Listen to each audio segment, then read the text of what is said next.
दुअरा लिखल बड़ुए रामे रामे हो अगना भरत भुआर।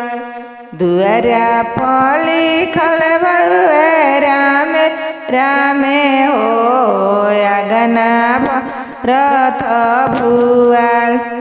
दुअरा से आइले कवानी पापा हो पापा रोस छतिया फार। दुअरा से आइलन कवानी चाचा हो चाचा रोस हृदय फार। घरवा के धियावा कहाँ रे गइली हो गइली लक्ष्मी हमार। घरवा के बुचिया कहाँ रे गइली हो गइली लक्ष्मी हमार।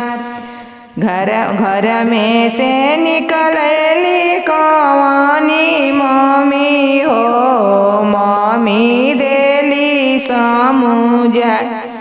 घरवा के धियावा बोल लक्ष्मिया गइली हो गइली लक्ष्मी हमार। घरवा के धियावा ससुरवा गइली हो गइली लक्ष्मी हमार।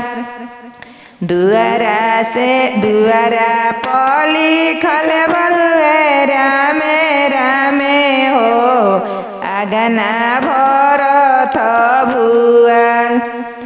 दुअरा से आइलन कवानी भैया हो भैया रोस छतिया फार।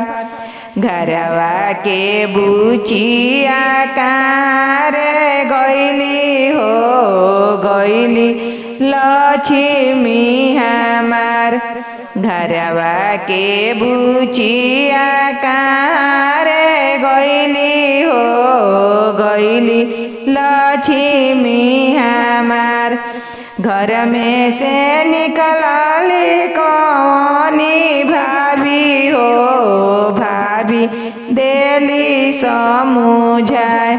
घरवा के धी बुचिया ससुरवा गइली हो गइली जीव के जंजाल। घरवा के बुचिया ससुरवा गइली हो गइली लक्ष्मी